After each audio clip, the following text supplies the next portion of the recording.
할렐루야. 오늘 말씀은 로마서 12장 2절과 3절에 있는 말씀을 통하여 하나님의 눈으로 세상을 바라보라 라는 제목으로 말씀을 나누기를 원합니다. 우리는 누구나 두 눈을 가지고 태어났습니다.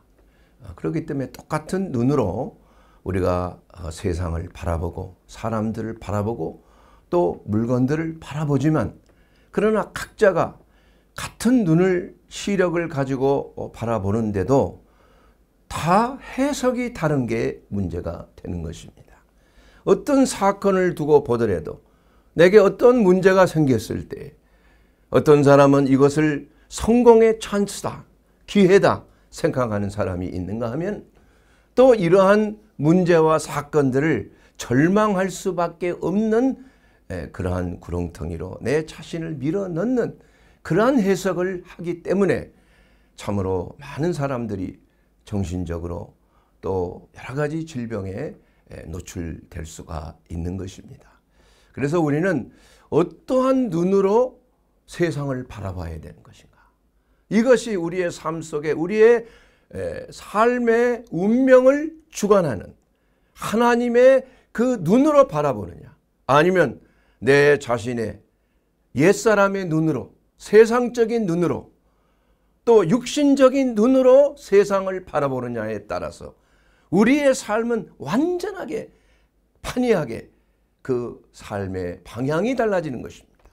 그렇기 때문에 오늘 이 말씀은 우리가 하나님의 눈을 가지고, 다시 말하면 영적인 눈을 가지고 하나님의 보시는 것처럼 우리가 세상을 바라볼 때 여러분의 삶은 그야말로 하나님께서 기뻐하시고 온전하시고 선하신 뜻이 여러분의 삶 속에 이루어진다고 오늘 로마서 12장 2절에 말씀하고 있습니다. 이것이 바로 하나님이 기뻐하시는 거룩한 산 제사로 드려지는 것이기 때문인 것입니다.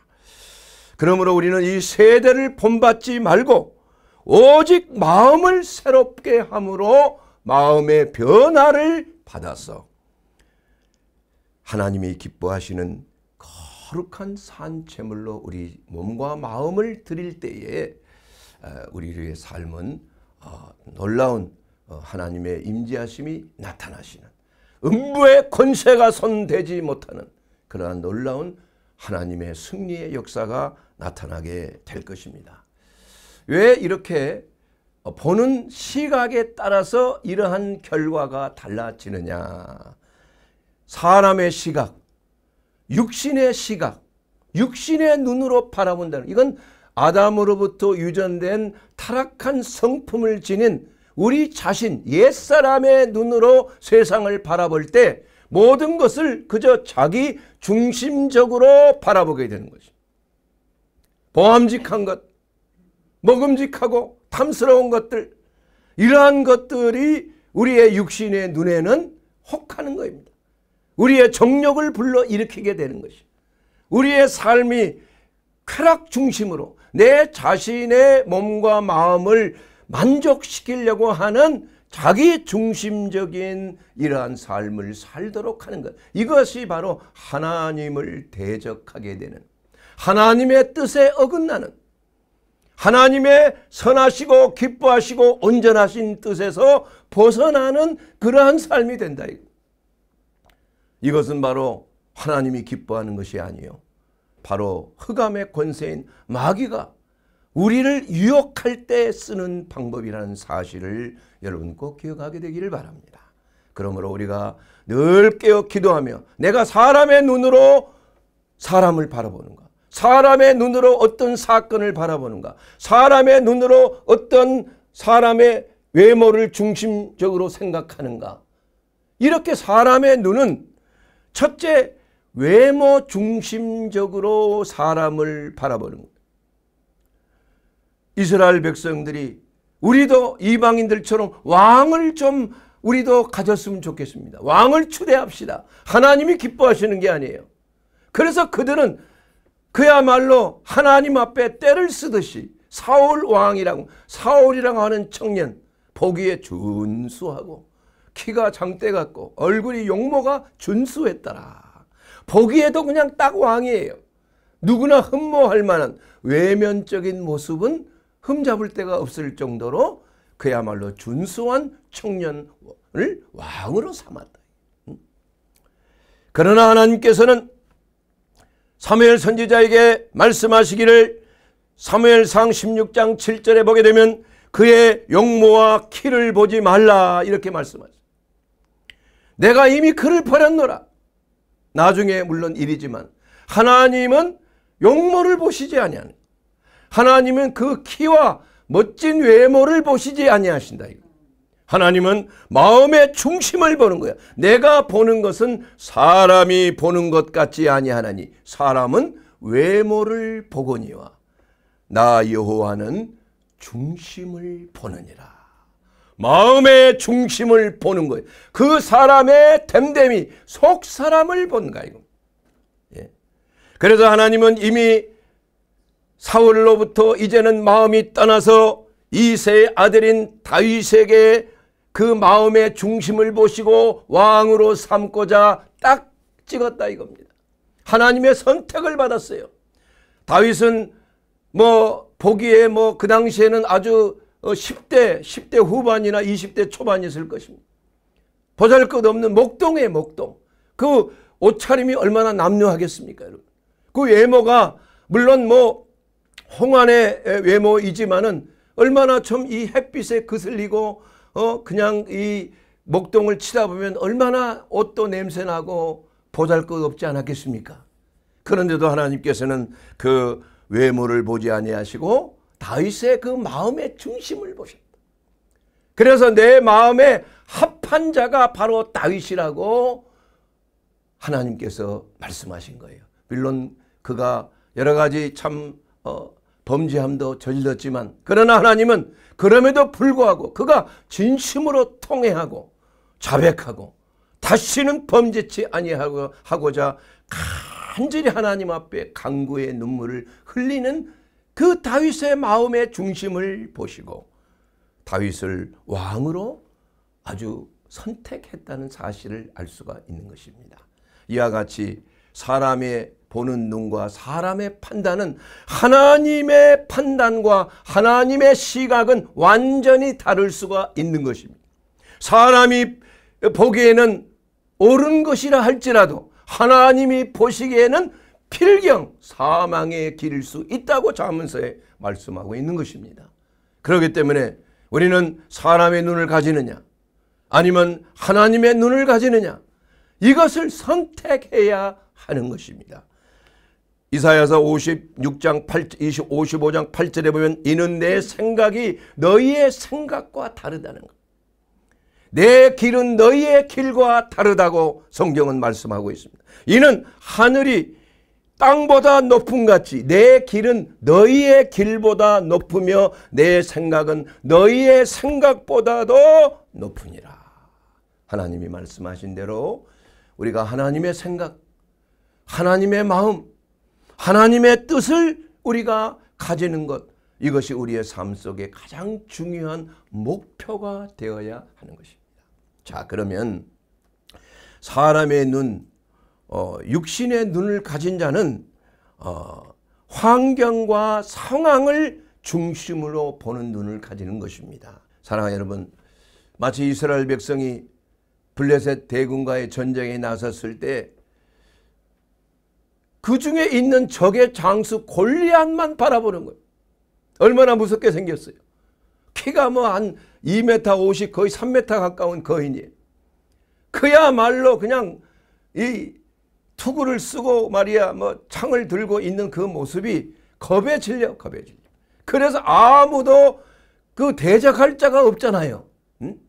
이와 같이 사람의 눈은 외모를 보고 상황을 보고 환경을 보기 때문에 그냥 겁에 질리고 마는 거예요. 그러나 하나님의 눈을 가진 다윗은 달랐다 이거예요. 그는 정상적인 군인도 아니었고 그냥 형들이 있는 곳에 형들을 돌보기 위해서 온 거예요. 보러 온 것입니다.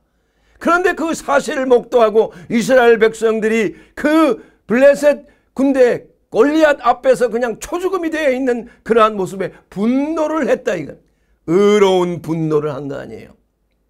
그래서 그는 당장 나서서 그야말로 골리앗을 대적하여서 평소에 그 물맷돌을 가지고 양을 해치던 사자를 쫓아낸 것처럼 이 거인 골리앗을 그냥 물맷돌 하나에 그냥 정수리에 정통으로 마치고 그야말로 용기 백백하여 모든 이스라엘 대군이 일어나서 용기를 얻고 승리한 것처럼 우리가 하나님의 마음을 가진 자, 하나님의 그 위대하신 능력을 믿는 자는 결코 우리가 이 세상과의 싸움에서 지지 않는다는 것입니다. 너희가 이 세상에서 환난을 당하지만 그러나 담대하라. 내가 세상을 이겼느니라. 우리는 주님의 능력으로 주님의 이름으로 우리가 세상을 이길 수가 있는 거예요. 마귀를 이길 수가 있는 것입니다. 또 그리고 이 세상의 모든 것들을 우리가 넉넉히 이기고 승리할 수가 있는 것입니다. 사랑하는 여러분, 그렇기 때문에 자기 중심의 눈에서 우리는 하나님께 바라봐야 돼요. 세상의 환난을 바라보는 눈에서 주님을 바라보는 눈으로 옮겨야 되는 것입니다. 이것이 바로 하나님의 눈으로 세상을 바라보는 그러한 결과를 가져오는 것입니다. 세상에서 막연하게 우리가 뭐 사업에 성공하고 돈을 잘 벌고 건강하고 하면은 성공하고 행복하다 이렇게 말하지만 그러나 하나님의 편에서 보게 되면 그것이 반드시 성공이라고 볼 수가 없네요. 그것 때문에 하나님을 떠나게 되고 그것 때문에 영적으로 소멸되고 성령이 소멸되고 세상을 사랑하는 결과를 가져올 수가 있는 것입니다. 오히려 세상에서는 자신을 낮추는 자가 겸손한 자가 큰 자라고 예수님은 말씀하신 것입니다. 그래서 겸손은 존귀의 앞잡이인 것입니다. 사랑하는 여러분, 이와 같이 성경이라는 것은 어떠한 도덕적인 교과서가 아닙니다. 성경은 우리 자신의 구원을 위하여 쓰여진 것뿐만이 아니라 세상의 모든 세상적인 틀을 뒤집어 버리는 것, 업사이드 다운에 완전히 뒤집어 엎는 것이 바로 하나님의 성경의 가르침이라 이겁니다. 세상은 옳지 않다는 것입니다. 세상은 죽음의 길로 가는 것이라 이겁니다. 그 세상적인 눈으로 우리가 생각하고 판단하고 바라보게 되면 모두가 다 마귀의 미혹을 받아서 영원한 지옥불로 갈 수밖에 없다는 거예요. 이것이 바로 세상의 눈을 가지도록 우리를 미혹하는 흑암의 역사예요. 그러나 하나님의 역사는 하나님의 말씀의 안경, 성경의 눈으로 우리가 세상을 바라볼 때 이것은 성경은 세상을 비추는 거울이 아니고 성경은 오히려 세상을 보는 창문이 돼야 되는 거예요. 세상을 보는 창문. 우리가 모든 우리의 직장생활, 가정생활, 또 모든 사회생활 속에서 우리는 성경의 눈으로 가정을 봐야 돼요. 성경의 눈으로 하나님을 바라볼 뿐만이 아니라 성경의 눈으로 사람을 바라볼 줄 알아야 된다. 이것이 우리 그리스도인들이 흔들리지 아니하고 주의 말씀의 반석 위에 굳건하게 서서 흔들리지 아니하는 유일한 수단이 된다는 것을 성경은 말씀하고 있는 것입니다. 두 번째로는 하나님의 눈을 가지기 위해서는 성령의 조명을 통해서 바라보라 합니다. 이것은 어떠한 사건을 인간적인 지혜로, 단순한 인간적인 지혜로 해석할 것이 아니라 우리가 기도 가운데 어떤 사건이 일어나면 기도하면서 이것이 하나님의 뜻이 무엇인지를 우리가 잘 성령께서 그걸 가르쳐 주시는 대로 조명하시는 대로 하나님의 섭리와 뜻을 깨닫게 되는 것입니다. 모든 것이 합력하여 선을 이루시는 하나님의 뜻을 우리는 알아야 되는 것입니다. 내게 어떠한 어려운 일이 있고 내게 어떠한 공고함이 있고 환난이 있고 갑자기 사고가 나고 가정에 문제가 생기고 또 사업에 실패가 되고 이러한 모든 것들이 다 하나님이 허락하신 것이에요. 왜 이것을 허락하셨는가? 왜 내가 이렇게 실족했는가? 이런 것들을 하나님의 눈으로, 성경의 눈으로 바라볼 때 바른 분별력이 생긴다는 것입니다. 사랑하는 여러분, 그러기 때문에 우리는 예수 그리스도의 마음으로 이 세상을 바라봐야 되는 것입니다. 우리가 그리스도와 함께 죽었다가 장사 지낸 바 되었다. 그리스도와 함께 부활한 거예요. 이것이 바로 침례의 또는 세례의 가장 기본적인 원리 아니겠습니까? 그리스도와 연합하는 거예요. 그래서 내 생각이 그리스도의 생각으로, 내가 보는 것이 그리스도의 눈으로 전환되는 것, 변화를 이루어 살 때 이것이 바로 하나님의 눈으로 세상을 바라보는 것입니다. 여러분, 세상에는 많은 죄악이 있지만은, 그러나 우리가 그리스도의 눈으로 세상을 바라볼 때 간음하다가 현장에 붙잡힌 여인, 이걸 불쌍히 여기시는 거예요. 많은 사람들이 율법대로 돌을 쳐서 죽이려고 했지만 예수님께서는 그들의 죄악을 낱낱이 땅에 쓰시면서 얼굴이 화끈거려서 다 떠나가고 말았다 이게요. 그래서 그 여인에게, 여인아, 너를 돌로 치려고 한 자가 어디 있느냐? 없나이다. 나도 너를 정죄하지 아니하노니 다시는 죄짓지 말라 하면서 용서해 주신 것입니다. 이와 같이 우리가 세상을 바라볼 때 정죄하는 눈으로만 바라보면 안 돼요. 나와 뜻이 다른 사람이라고 할지라도 그것을 정죄하고 박해하고 없애버리려고 하는 그러한 분노의 마음으로 바라봐서는 안 되는 것이에요. 어떻게 하면 우리가 저 사람들이 하는 행동을 분별력을 가지도록 할 수 있겠을까? 그렇게 해서 그들을 위해서 기도해 주고 그들이 진리를 깨달을 수 있도록 인도해 주는 것이에요. 여러분, 나인성 과부의 외아들 죽었지 않습니까? 슬피 울며 그 관을 메고 가는데, 장사 지내러 가는데 그 여인이 얼마나 외아들 그 하나만 믿고 살았는데 얼마나 참으로 비통하겠습니까? 그 모습을 우연히 예수님께서, 우연은 아니겠지만 가다가 그걸 보시고 눈물을 흘리셨어요. 마음에 감동을, 컴패션이에요. 같은 통증을 느끼는 거예요. 이게 바로 예수의 마음입니다. 어려운 일이 있고 힘든 일이 있고 또 참으로 참담한 일이 생겼을 때 우리는 그걸 정죄하면, 아유 저 사람 얼마나 많은 죄를 지었으면 저런 일이 있을까? 아유 저 사람 죄값을 그대로 받았네. 예? 그렇게 하면서 그 사람을 정죄하고 비판할 게 아니라 그로 인하여 당하고 있는 그 사람의 아픔과 슬픔을 동감하면서 그 슬픔에 동참해야 돼요. 남이 실패하는 걸 보고 아이고 잘됐다 이럴 게 아니라 나도 저렇게 하면 실패할 수가 있으니까 나도 조심해야 되겠구나. 경각심을 가져야 하는 것입니다. 그리고 위로할 수가 있는 것입니다.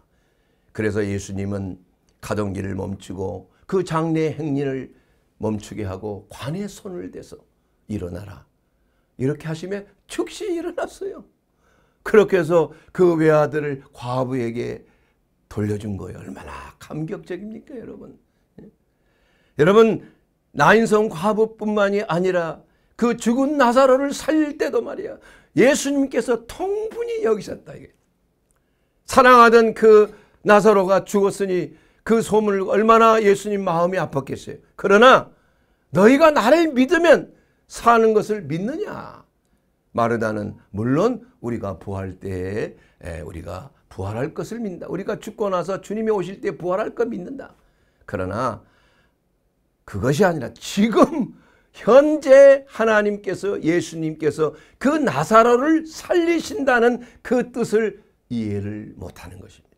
그래서 예수님께서는 그 예수님의 마음으로 감동을 주셔서 그 비극적인 사건을 기쁨으로 전환시키는 놀라운 부활의 역사가 나타나게 된 걸 여러분이 잘 알지 않겠습니까? 이것이 바로 하나님의 눈으로 세상을 바라봐야 되는 것입니다. 여러분, 어떠한 사상이든지 사람이 의식화가 되게 되면 그러한 특정한 이념에 사로잡히게 돼요. 그래서 모든 세상을 자신의 논리로, 흑백의 논리로 그것을 구분하는 거죠. 나와 같은 이념을 가진 자는 우리 편이고 아무렇게 해도 괜찮아. 그러나 상대방은 아무리 잘해도 반동이야. 그쪽은 우리의 동지가 아니야. 그건 척결해야 될 대상으로 그렇게 생각을 하게 되는 것이 바로 의식화라고 하는 무서운 결과를 가져오게 되는 겁니다. 여러분, 우리나라도 이러한 의식화의 문제 때문에 얼마나 많은 분열과 얼마나 많은 폭력과 얼마나 많은 부조리와 얼마나 많은 참 억울함과 이런 것들이 난무하고 있지 않습니까? 그렇기 때문에 이 의식화라는 게 도대체 무엇인가? 이건 세속적인 의미로 생각해서 어떠한 특정인 이념이나 사상 또는 정치적인 관념의 세뇌가 되는 것을 말합니다. 이념의 세뇌가 되는 것, 이념의 가스라이팅을 당하는 거예요. 그래서 무조건적인 비판적인 사고가 없이 한쪽 시각만 옳다고 생각하는 것이 바로 이 이념화, 의식화라는 것을 말씀하고 있는 것입니다. 여러분, 이것은 꼭 무슨 극좌적인 이러한 것만 속하는 극우도 마찬가지예요. 히틀러, 그건 극우적인 이러한 사상 이념과 의식화를 통해서 얼마나 많은 사람이 그렇게 희생이 됐지 않습니까? 또 스탈린이나 이러한 극좌적인 이러한 이념에 사로잡혀서 얼마나 참 수많은 사람들이 수천만 명이 숙청당했잖아요. 이렇게 이러한 의식화라는 것은 좌와 우를 막론하고 급진적으로 치우칠 때 이러한 폭력적인 사고가 생겨나는 것입니다. 참으로 그 결과는 참담할 수밖에 없습니다. 기준이 흔들립니다. 뭐 도덕과 윤리관 필요 없어요. 일단 그 이념에 사로잡히면 그 이념을 수단과 방법을 가리지 아니하고 관철시키는 거예요. 이것이 바로 의식한 거예요. 그러니까 참 무서운 폭력적인 사건들이 일어나고 있는 것입니다. 사랑하는 여러분, 그러나 우리의 성경은 분명히 말씀하고 있는 것입니다. 하나님을 믿는 것은 의식화가 아니에요. 모든 의식화는 그 기본이 어디예요? 인본주의에 있는 내 사상이에요. 내 생각입니다. 내 철학입니다. 내 이념이에요. 예? 이것이 어떤 이념이 되었든지 의식화가 되면은 급진주의자가 되는 거예요. 극우가 되든지 극좌가 되든지 그렇게 해서 끔찍한 일들을 벌이는 거 아니겠어요? 전쟁도 불사하는 거 아니겠어요? 그러나 그들의 생각은 진리라는 것은 없습니다, 여러분. 모든 것은 진리는 상대적이에요. 과거의 예수님 시대의 진리였던 것은 지금은 진리가 아니라는 거예요. 이게 바로 포스트 모더니즘의 현상입니다. 과거의 그 헬라의 철학들, 그리스 철학자들, 아리스토텔레스, 소크라테스 다 이러한 것들이 인본주의적인 철학이에요. 하나님과는 상관이 없어요. 사람이 중심이에요. 인간이 중심이야. 그래서 인본주의라는 거예요. 휴머니즘. 말은 멋지게 들리지 않습니까? 휴머니티 하는 거. 그러나 사람 중심. 이건 하나님을 도외시하고 하나님을 대적하는 그러한 무서운 마귀적인 그러한 의식화를 불러일으킬 수가 있는 것입니다. 사랑하는 여러분, 우리가 그리스도인이 추구하는 세계관은 그러한 것이 아닙니다. 하나님의 말씀과 성령님의 조명하여 세상을 바라보고 분별하고 해석하는 것이 바로 예수 그리스도를 믿는 사람이 변화를 받는, 이건 의식화가 아닙니다. 이건 내가 변하는 것이 아니에요. 모든 것을 하나님 중심으로 생각하는 거예요. 그 외의 것은 다 어떠한 이념이든지 인본주의입니다. 하나님으로 온 게 아니에요. 그렇기 때문에 우리가 어떤 잘못된 이념에 의식화된 자들을 비판하고 정죄하는 것, 우리 그리스도인들은 그러한 대상으로 삼지 않는 것입니다. 사랑과 구원의 눈으로 봐야 되는 거예요. 예수님께서 죄인을 사랑하듯이 내가 의인을 부르러 온 게 아니야. 내가 죄인을 부르러 왔다 이겁니다. 건강한 자에게는 의사가 쓸데없다 이겁니다. 병든 자에게라만이 쓸데가 있다 이겁니다. 저는 목회를 하지만 의사로서 진료를 하고 있는 것 보면 사실 병든 자가 없으면 의사가 무슨 필요가 있어요. 뭐 굶어 죽어야지. 그건 뭐 다른 직업을 택해야지. 예? 마찬가지로 우리 그리스도인들은 예수님의 생각을 가지고 세상의 병든 자들을 바라볼 줄 알아야 돼. 긍휼과 자비의 마음으로 바라봐야 되는 것입니다.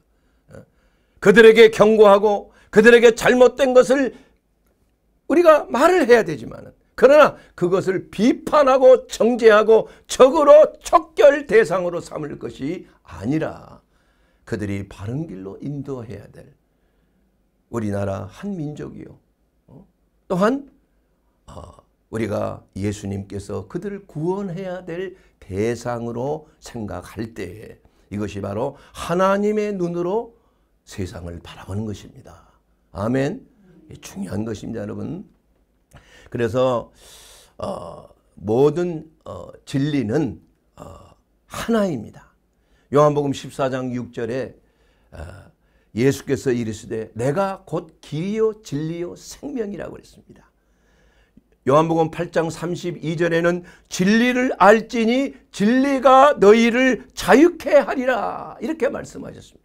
로마서 12장 2절에 있는 오늘 본문의 말씀을 보면 너희는 이 세대를 본받지 말고 하나님의 선하시고 온전하시고 기뻐하신 뜻을 잘 분별하라고 말씀하고 있는 것입니다. 그렇기 때문에 진리는 절대적인 진리요 상대적인 진리가 아닌 것입니다. 어제나 오늘이나 영원토록 영원 불변하신 하나님의 말씀은 영원토록 동일한 것입니다.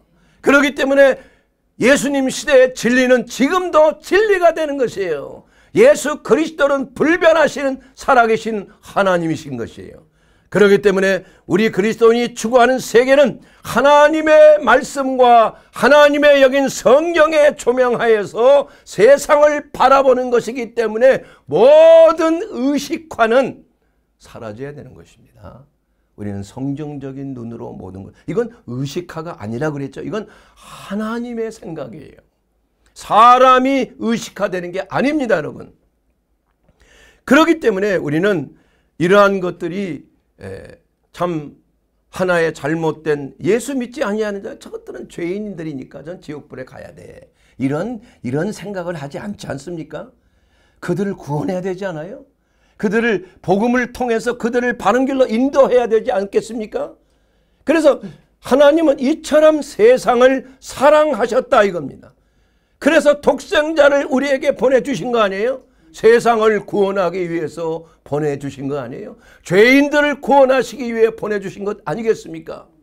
그러나 중요한 것은 우리는 진리를 변질시켜서는 아니 되는 것입니다. 모든 판단의 기준은 하나님의 말씀의 이 기준 안에서 모든 것을 분별해야 하는 것입니다. 그래서 의식화라는 것은 사람의 사상에 갇히는 것이, 그러나 하나님의 눈은 오히려 이러한 모든 이념에서 어떻게 해요? 자유케 하는 것입니다, 여러분. 좌에서 우로 가고 우에서 좌로 가는 게 아니에요. 어느 것이 옳다는 게 아닙니다. 예수님 분명히 말씀하세요. 너희는 좌로나 우로나 치우치지 말라 그랬어요. 그렇기 때문에 우리가 하나님의 뜻이 무엇인가? 하나님의 말씀이 지정하는 것이 무엇인가? 이것에 따라서 모든 것을 세상의 눈으로 우리가 경고하고 그 말씀을 전해야 되는 것입니다. 가만히 있으면 안 돼요. 그러나 그러한 비판과 정죄가 아니라 그들을 구원의 대상으로 사랑의 마음으로 그들을 인도해야 될 그러한 대상으로 우리는 진리를 전파하는 것이 우리 그리스도인의 그러한 특징이 되어야 되는 것입니다. 그러한 생각과 행동이 되어야 되는 것입니다. 그래서 우리가 첫째, 우리 자신에게 먼저 무너뜨려야 될 것이 있다 이겁니다. 그걸 알아야 돼요. 고린도후서 10장 5절 이하에 있는 그 말씀 중에 하나님을 대적하는 모든 생각과 이념을 다 무너뜨려야 돼요. 다 무너뜨려야 돼요. 이것도 좋고 저것도 좋은 게 아닌 것입니다, 여러분. 그래서 하나님 없는 이론, 세상의 잘못된 가치관, 정욕적인 욕망, 돈을 사랑하는 마음, 권력을 추구하는 마음, 세상의 향락을 추구하는 모든 생각과 행동을 사로잡아 그리스도께 복종케 하는 것입니다. 어떠한 의식화에 들어와서 나는 좌에 속하니까 오른쪽에 있는 사람들은 다 이게 나쁜 사람이고 다 대적하고 없어 척결해야 될 반동분자야. 또 오른쪽에 있는 사람들은 좌측에 있는 북벌건 사람들 이건 다 이거 없어져야 돼. 그러니 이게 나라가 이게 제대로 될 수가 없는 것입니다, 여러분.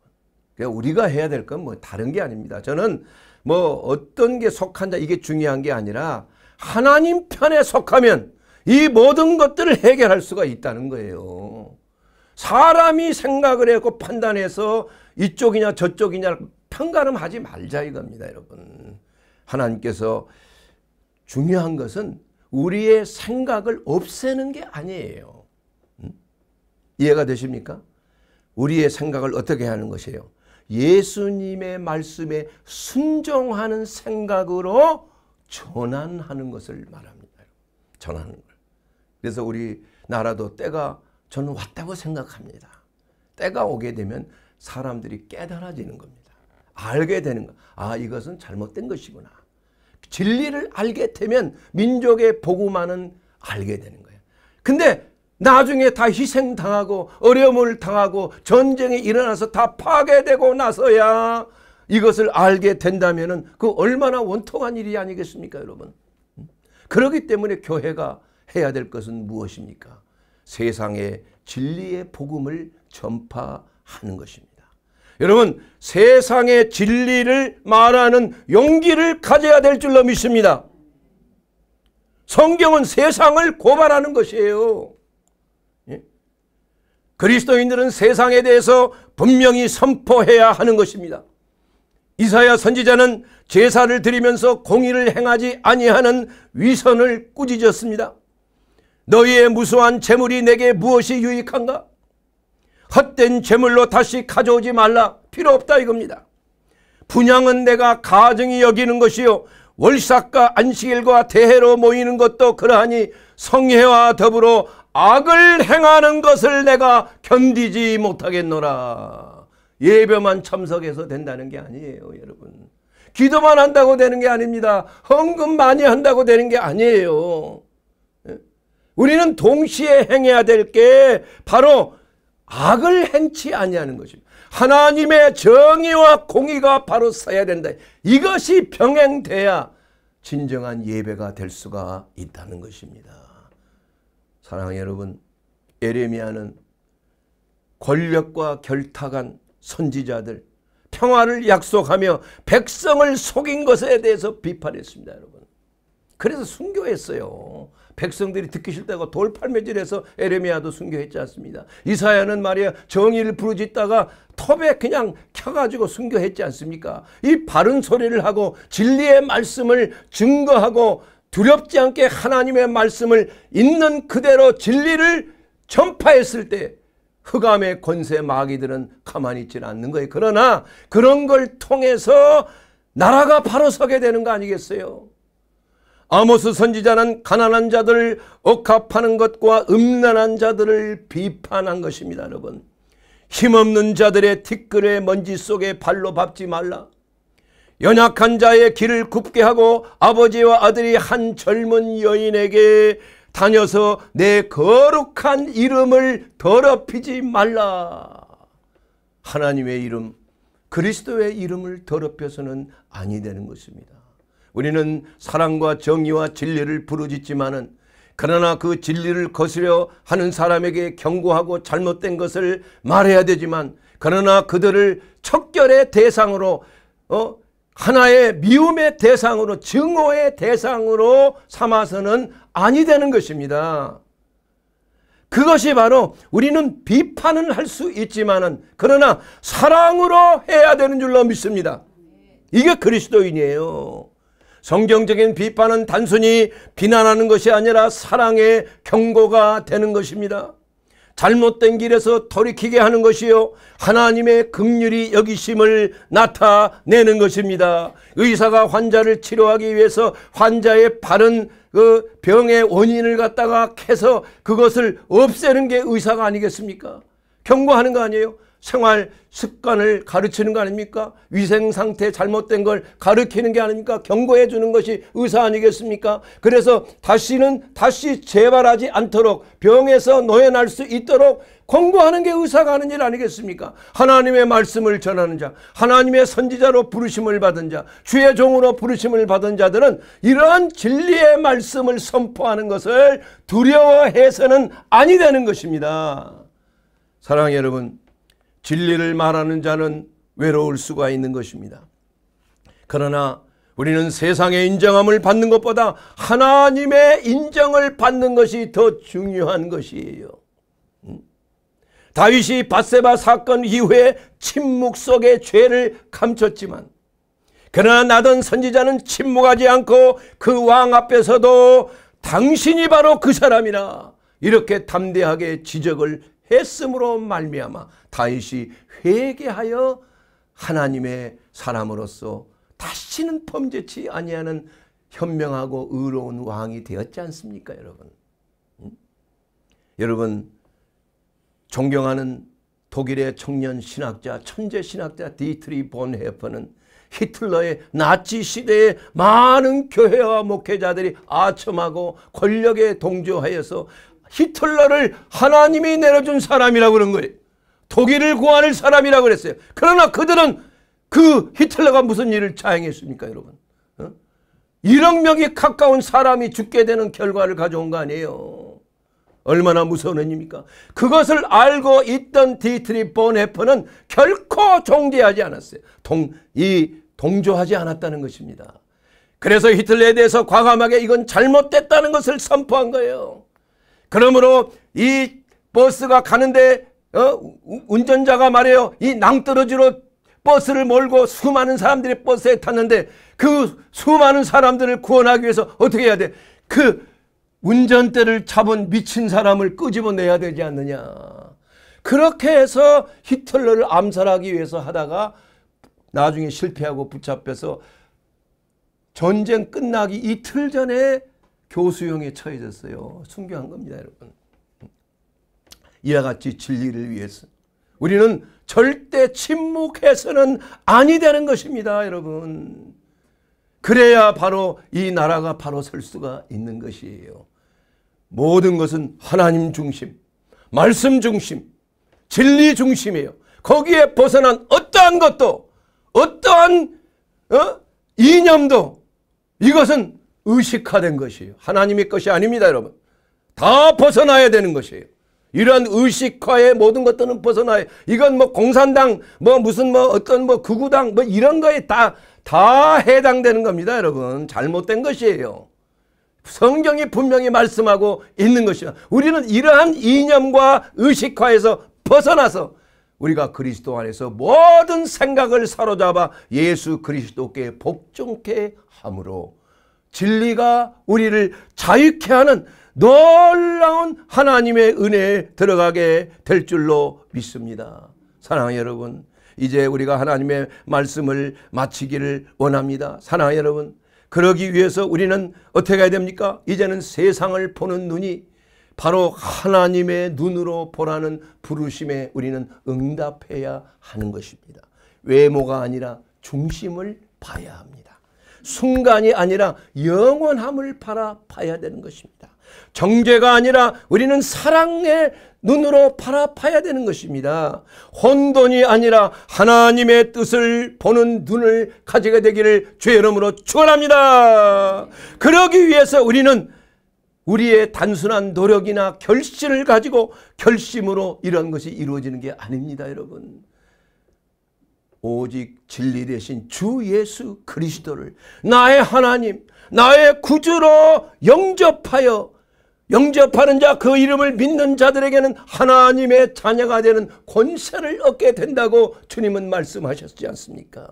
사랑하는 여러분, 오늘 주님께서 내가 문을 두드린다고 그랬어요. 너희가 내가 문을 두드릴 때 내 음성을 듣고 문을 열면은 내가 그에게로 들어가 그와 더불어 먹고 그는 나와 더불어 먹으리라.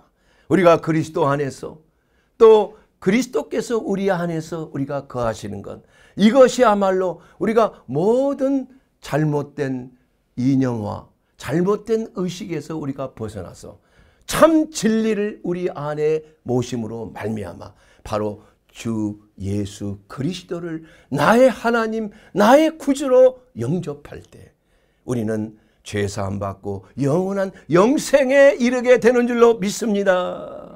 그렇게 해서 이렇게 기도하지 않겠습니까? 주 예수님, 저는 죄인입니다. 이제 나의 안문을 열고 예수님을 나의 구주, 나의 하나님으로 영접하기를 원합니다. 주님, 저의 죄를 용서해 주시옵소서. 그리고 이제는 새로운 생명으로 거듭나게 해 주셔서 하나님의 눈으로 이 세상을 바라보게 하옵소서.